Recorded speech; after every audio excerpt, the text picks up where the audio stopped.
Not designed to give us what we need. Life was designed to give us what we deserve. We do not reap a harvest in the fall because we need it. We reap a harvest in the fall because we deserve it. Not necessarily from a moral standpoint. Of course, there are some moral laws as well, spiritual and moral laws. But just the basic laws that simply say if you wish to reap, you must plant. So jot this down. Reaping is reserved for the planters. And the reason they reap is because they deserve it. They're the planters. They deserve to reap. Interesting Bible phrase that says, if you keep knocking, you'll find open doors. Good phrase to jot down. If you keep knocking, you'll find open doors. Doors of opportunity. Doors of a chance to meet someone. Doors open for association. Doors open to find someone special. Doors open to find a unique business colleague. If you keep knocking, the phrase says, doors of opportunity are open to those who continually knock. So we don't find open doors of opportunity because we need them. We find them because we deserve them. Only those who knock deserve to find an open door. But the promise is, if you continually knock, you'll find doors of opportunity. It says, if you search, you will find. So make the note, it's good. Finding is reserved for the searchers because they deserve it. Now, at first they may have needed it, but they now know that just needing it is not sufficient. But if they need it, now they must qualify for it. The reason why you're going to be blessed with good ideas this weekend is because you've come searching. You've gotten on an airplane to come searching. Got in your automobile to come searching. You got here searching. Now you're ready to receive. And for those who search, they will find answers. They will find plans, imagination to stir yourself into action for future benefit.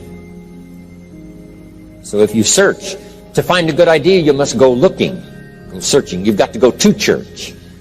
You've got to go to class. You've got to go to the seminar. You've got to go to the library. You've got to go to the books if you wish to find. Rarely does a good idea interrupt you. Rarely. But if you will search, you will find. So we get not what we need, but we get what we deserve. It says if you ask, someone has an answer. If you keep asking, the answers belong to you, because by virtue of asking, you have qualified. So we don't get what we need, we get what we deserve. The mother on welfare should be taught in some small manner that hopefully she can begin deserving the welfare check. Not getting it because she needs it, but now starting to get it because she deserves it. If the welfare worker says to Mary, Mary, I brought a bucket of paint and a paintbrush, and the next time I come, if the door is painted and the fence here in front is painted, I give you the check for $450. Not that painting the door and painting the fence is worth $450. It's not worth that much, but it is the beginning of the process. So make that note. I want to begin the process of deserving. What would that be? What process should I begin engaging in to deserve good health, to deserve a good relationship, to deserve prosperity, to deserve an enterprise, to deserve the opportunity to build a city? What must I do to begin the process of deserving? So now the welfare worker comes back and the door is painted and the fence is painted, and now Mary gets the $450 to help take care of her children, not because she needs it, but because she's beginning to deserve it. Then the welfare worker thinks of some other project. She said, Mary, if these weeds are gone and this little garden is cultivated, when I come back, now that the door is painted and the fence is painted, if the weeds are gone and this little garden is cultivated, you get the $450. And step by step, a new life is emerging, learning the process of deserving it, not just needing it. We teach our children at home, right? Child says, I need $10. So that language doesn't work here. There's plenty of money here, and the vaults are full.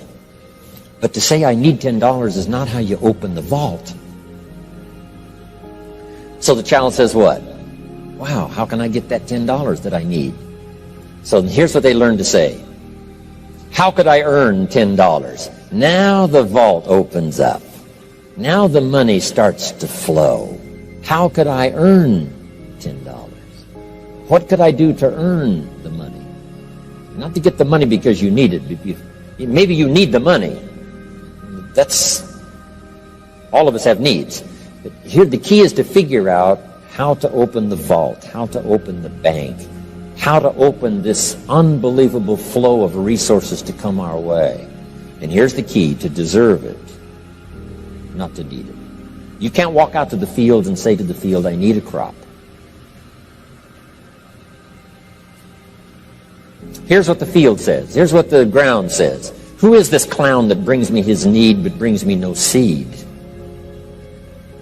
So jot that down. Take your seed to the marketplace, not your need. Don't disclose your need to the marketplace, only your willingness. We'll talk about that a little later today. Because the marketplace is not interested in your need, but they are interested in your seed. They're interested in your willingness to work. They're interested in your disciplines. They're interested in your eagerness. They're interested in your vitality and your work ethic. That's what the marketplace is interested in. Not your need, but your seed. Okay. We get what we deserve. Old Testament God says, if you'll move toward me, I'll move toward you. See, that's how you get those occasions to meet God. You must make the move. God could say, you don't move, I don't move. You say, well, that's arbitrary. Well, when you're God, you can make it that way.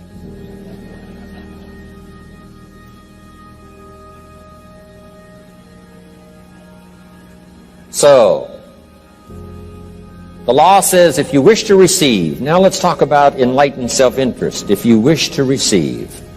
And we would call the wish to receive self-interest.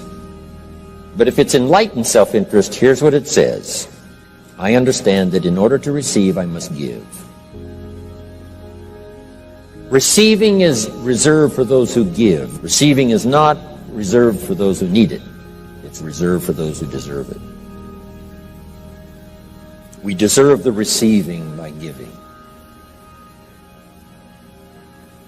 In fact, there's an extraordinary phrase in this little context, and here's what it says. It's better to give than it is to receive. Now, the uneducated person would find that difficult to ponder. Why would it be better to give than it is to receive? So let me give you one of the better phrases for the day. Here it is. Giving starts the receiving process. So, of course, it's better to give than it is to receive. How much receiving do you wish? You must start the giving process. For me to receive my additional fortunes for the future, not necessarily for the money, because I don't need the money. I take the money, but I don't need the money.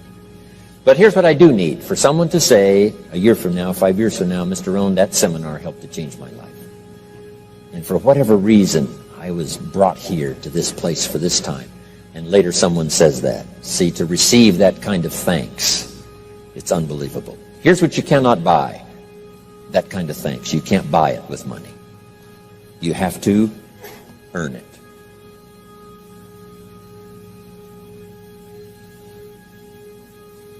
Now, let's expand a little further now. It's called the law of riches and wealth. In our own self-interest, if we wish to be rich and wealthy and prosperous and healthy and all the valuable things we can think of for the human experience, how could we get there? It's understanding the law of enlightened self-interest and the law of deserving. The question was asked in the Bible, how can we be great? What is the key to greatness? Great wealth, great return, great accolades, trophies to put on the mantle above the fireplace. How can we get great respect? great riches, great abundance for ourselves? How can we get that? And the answer was given, and here was the answer. Find a way to serve. Find a way to serve the many. So I paraphrase it to read this. Service to many leads to greatness. Service to many leads to greatness. Someone says, well, about the best I can do is take care of myself. That's okay. Self-care, has its own reward, but it's very limited. Somebody says, I can't be worried about other people's problems. I got enough problems of my own. That's okay. Self-defense is okay. Self-preservation is okay, but it has a very limited reward. If you wish to change that into abundance and prosperity and uniqueness, then here's what you must do. Help solve other people's problems. Help find answers for someone else, not just for yourself, but for someone else. And in that kind of service, you now begin the process of greatness.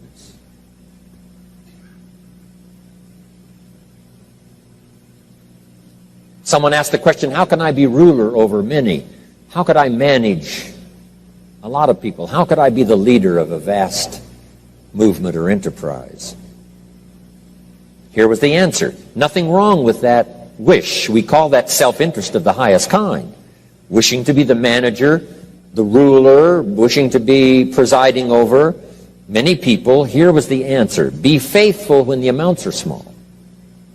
Be faithful when there's just a few. Be disciplined when there's only a few. That starts to entitle you to someday be ruler over many. You say, well, if I had a big organization, I'd really run it with a strong hand and I'd be a fabulous leader. But I've only got a few and I don't know where they are. See, that's not going to work. If you wish to preside over riches, you must start when the amounts are small. Someone says, oh, if I had a fortune, I'd really take good care of it, but I've only got a paycheck, I don't know where it goes. See, not knowing where it goes disqualifies you now for presiding over the fortune. We've all heard that, right? I don't know where it all goes. Did you ever hear that expression? Oh, we'd love to have you run the company. You don't know where it all goes. Somebody says, it just gets away from me. Oh, we'd love to have you run the world, right? It just gets away from you. Somebody says, it's only pennies and it's only a few. Here's where you begin to qualify for abundance and riches and greatness and respect, is to be disciplined when the amounts are small. Someone finds it unique, right, that this many people would come and hear what I've got to say for a whole weekend, but this is not where I started. I started with just a few. But I was so on fire with the few, trying to translate for them in my awkward ways back then. What had happened to me? My life got changed, my income got changed, my health got changed, everything got changed for the better. And now I've lived the most extraordinary life. But it started with my passion for just a few, to translate for just the few. Someone says, well, there's just a few here. Does this meeting matter when there's only a few? And the answer is yes. Jot this down. You never know who's in the audience. Whether it's a few or 1,000 or whatever. But you got to be faithful when there's just a few. Tell your story when there's just a few. Be just as passionate about ideas that can change someone's life when there's just a few. Now you begin. You're not fully qualified, but you begin the qualification to someday speak to many. Someday preside over a vast crowd. Someday be the manager or the leader of millions. It starts in those early days. To deserve it. Now, jot this down. Also give yourself a chance to change. Some things I held on to that I thought this was it. I'm telling you, after a while I gave it up, found out it wasn't it. So give yourself a chance to change. Refine your philosophy. Refine your direction. If you'll give yourself a chance to do that, here's what will happen down the road a ways. A new door will open that you haven't discovered before.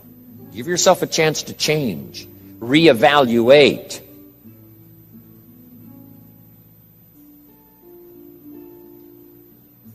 Okay. So let your library be a testimonial of your dedicated interest in accelerated personal development, that you will read whatever you have to read, you will hear whatever you must hear, and you will watch and see whatever you must see. in order to make your life refined and worthwhile and achieve all of your purposes. That's what I want this stopping station to be these 3 days.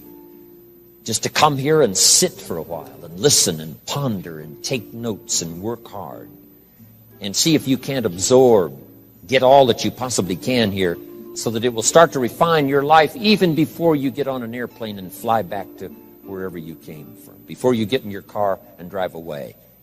What we share with you here, with all the rest that you've learned, this will be a catalyst to start a process even before you get home that'll start working for you. Some of you are going to set some goals. We're going to do the workshop tomorrow, designing the next 10 years. Hopefully you'll come up with some new promises, some new objectives, some new ideas. And by the time we're finished here, these 2-3 days, I'm telling you, you'll see yourself able to accomplish 2 times, 3 times, 5 times more than you ever thought was possible, which will make this cost of this seminar a small price to pay.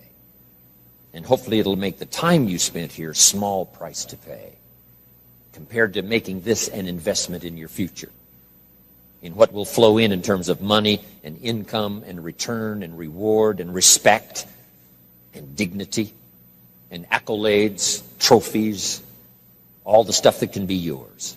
A marriage that lasts forever, a friendship that nourishes you forever, things that you'll find that you'll keep and treasure for a lifetime.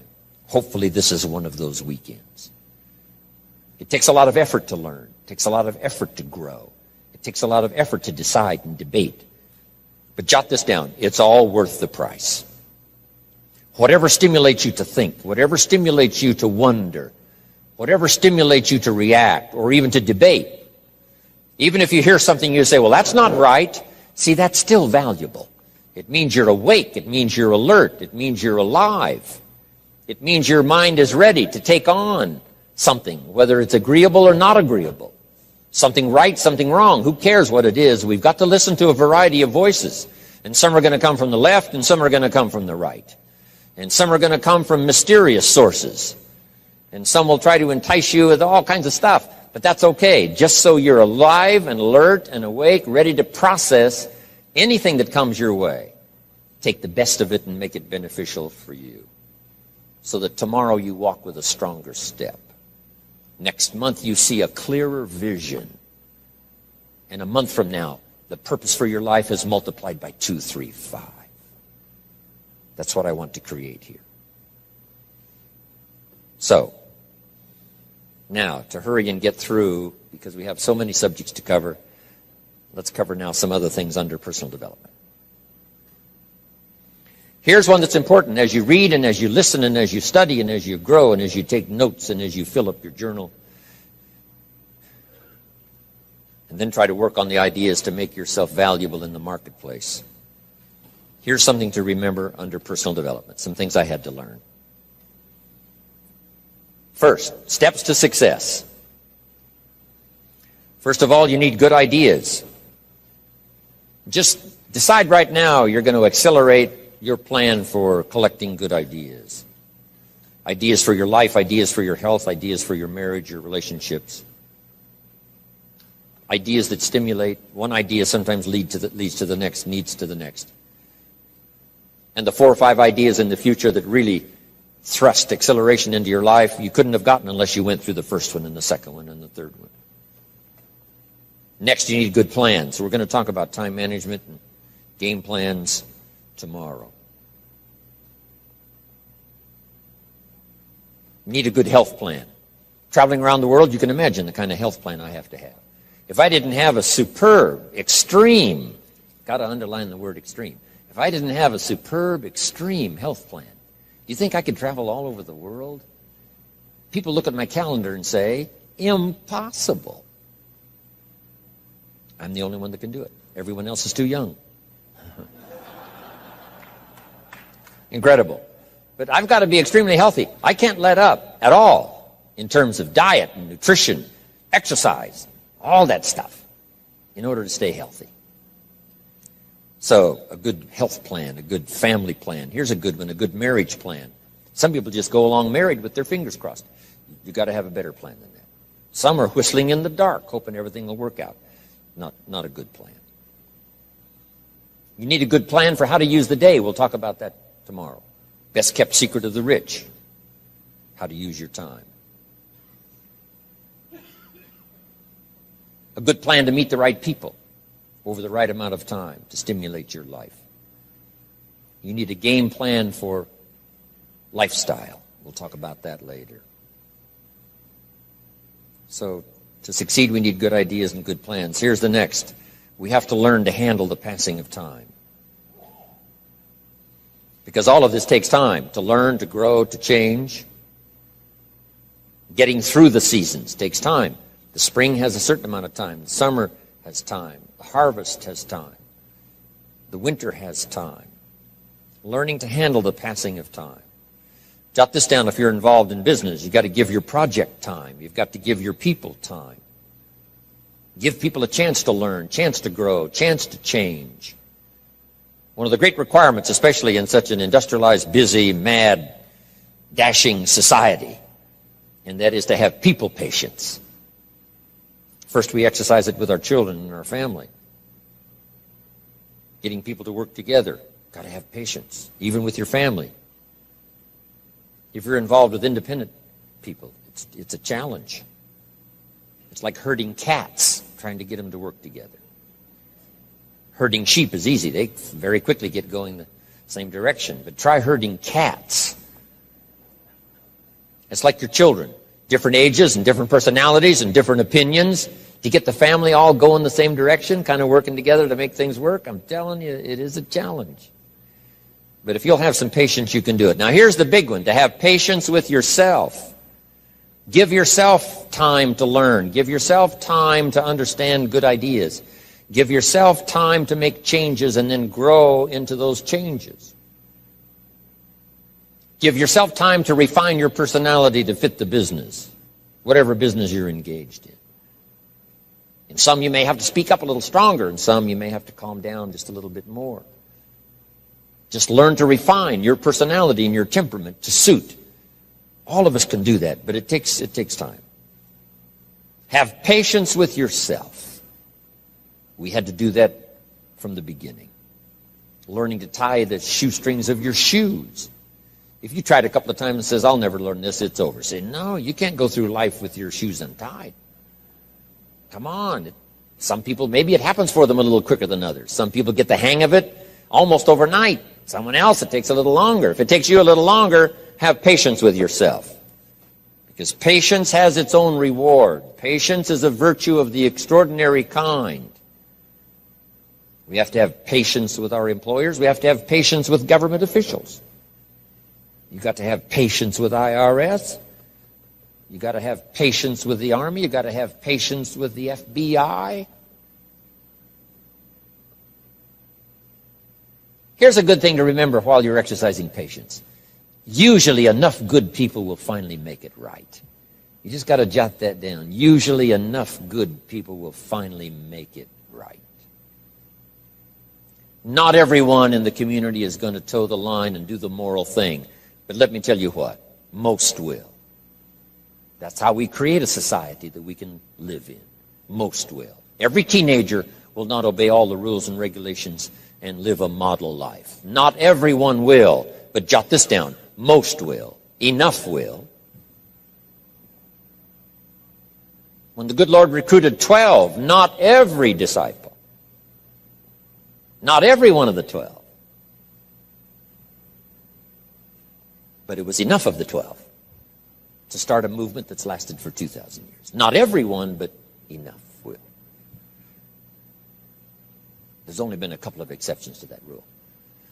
One was the story of Sodom and Gomorrah. God was going to destroy Sodom and Gomorrah for their evil ways. Abraham had a friend that lived there.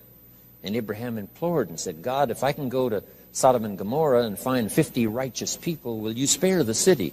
And God said, Abraham, you've been such an excellent friend of mine. Yes, I'll spare the city if you can find 50. So he searches the city, can't find 50 good people. Comes back and says, Lord, would you take 40? God says, Abraham, for you, come on, I'll do it. If you can find 40. So he searches for 40, can't find 40. And he comes back and says, would you take 30? Good Lord says, Abraham, only for you will I reduce it to 30. Can't find 30. Can't find 20. Abraham said, this is my last request. Would you take 10? God said, only for you, Abraham. So he went searching for 10, and you know the story. Right? Couldn't find 10. That's the exception to the rule. So he said, Abraham, get your friend Lot and his family out of there because the end has come. But that's the exception to the rule. So jot down the general rule. Most will. In a civilized society, most will obey the rules. In government, most will. Not every senator will, but what? Enough will to build a stable government and a future. Not everyone in the armed forces will, but enough will. Not everyone in the community will, but enough will. Not every teenager in this high school will, but I'm telling you, the most will. And that's how we survive in a civilized society, because most will. And that's a good feeling to know. Most will. Okay. So have patience. Next, under personal development, is learning to solve problems.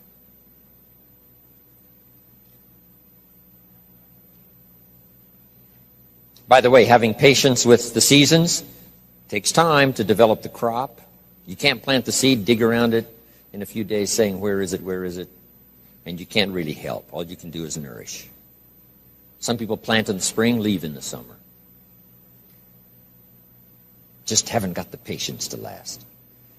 So next comes solving problems. Business problems, family problems, personal problems, financial problems, emotional problems. There's all kinds. Here's a good idea I found in solving problems. Every once in a while you've got to, I haven't got it here, but I can just describe it for you. Take a piece of paper, put a line down the center of the paper, and on the left side describe the problem. So just jot that down. A piece of paper in half, on the left side describe the problem. Sometimes it's a good idea to take a problem out of your head and put it on paper. We'll talk a little bit more tomorrow about how to think on paper. This is one of the ways to think on paper. Our mind usually is too busy sometimes to sort things out. So if you take it out of your mind, put it on paper, what is the problem? And you should describe to the best of your ability what the problem is. And then ask this question, is that all of it? Because if you're going to prescribe something for the problem, you need to know what all of it is. When you've got it all listed, on the other side now of the paper is called answers and solutions. The problem on one side, answers and solutions on the other side. And now let me give you 3 questions. 3 questions that can help solve most any problem. Here are those questions. Number 1, what could I do? So just jot that down. What could I do? Then you start developing what we call working papers. And the working papers consist of making a list of the things you could do to solve this problem. Number 1, and you say, well, number 1 would take too long. I can see that right now. Let's go to number 2. Maybe that's the answer. Number 3, no, that isn't it. And let's say you've got several points now and you've done your best to try to solve the problem yourself and you can't solve it yourself. Here's the second question. What could I read? Maybe somebody spent a lifetime researching the problem you've got, and they've got some excellent answers from a lifetime of research. Maybe in your own journal you've taken notes before on something. You say, hey, I remember a class I took. Seems like there were some answers there, so you go back, do a little research. So under number 2 is research. And if you search, what? You will find. If you research, you will find. Search and research.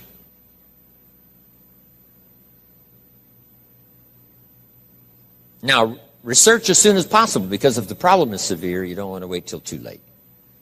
My friend Kenny comes to me and says, he just lost a beautiful lady, fabulous lady. They got a divorce. She was really something. Then after his divorce, he comes to me and says, you know, it's over. But he says, you know, something strange. He said, I found a book in my own library that I think would have saved my marriage if I had read it before my divorce.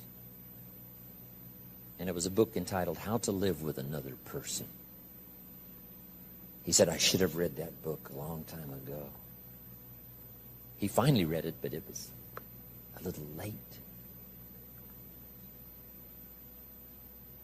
It's like reading a book on nutrition after you've had a heart attack, right? I mean, that's good. That is good. But gosh, it's so much better to read it before. Spare yourself the agony and the lost time and maybe the loss of your life. Now, if you tried to solve it yourself and you can't solve it and you've researched and it doesn't seem like you've got the answer, here's number 3. The third question is, who could I ask? Is there someone around me that might have the answer to my problem? Now, under that, put this. Don't ask first now. Try to solve it yourself. Develop some working papers. What you think you might do, that still isn't it. Here's some books I've read. This guy's crazy. This guy, no answers. Haven't got it. Now I ask. But if you now can show your working papers to who you ask, you can't believe how swift the answer will come. All of us have heard this, but let's remind ourselves one more time and put it in your notes. We all love to help people who, first of all, try to help themselves. Back to the philosophy of deserve. I've tried to work it out, haven't got the answer. Maybe you can help me. Somebody is very willing to help you if they know you've tried first to help yourself. It works that way with our children, right? My daughter Linda, before she got married, used to travel a lot. She comes to me and said, Daddy, I'm headed for Thailand. I said, wonderful. She said, I've saved up my money. I said, fantastic. She said, I've got $1,000. I said, wonderful. She said, the kids wanted to go here, wanted to go there. I didn't go. They wanted to buy this, wanted to buy that. I didn't buy. I got my money put aside, $1,000. I said, Linda, unbelievable. You must be my daughter. That's fantastic. Now, she said, to make the trip, I only need a couple of thousand more.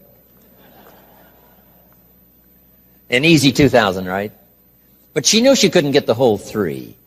But she knew that if she worked hard to the best of her ability and put that first 1,000 together, the next 2 was easy, right?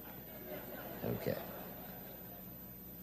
So, develop your working papers. Do your best to solve problems. Here's why you try to solve it on your own first. You need the mental and emotional muscle. You need the discipline. If you just quickly go to the answer, somebody that's got it, now you're not developing the muscle. You're not developing the discipline to solve your own problems, because there may come a day when there's no one else to ask. So you need the rhythm of learning, the rhythm of trying, the rhythm of seeing if you can do it first to build the emotional, mental muscle. Okay.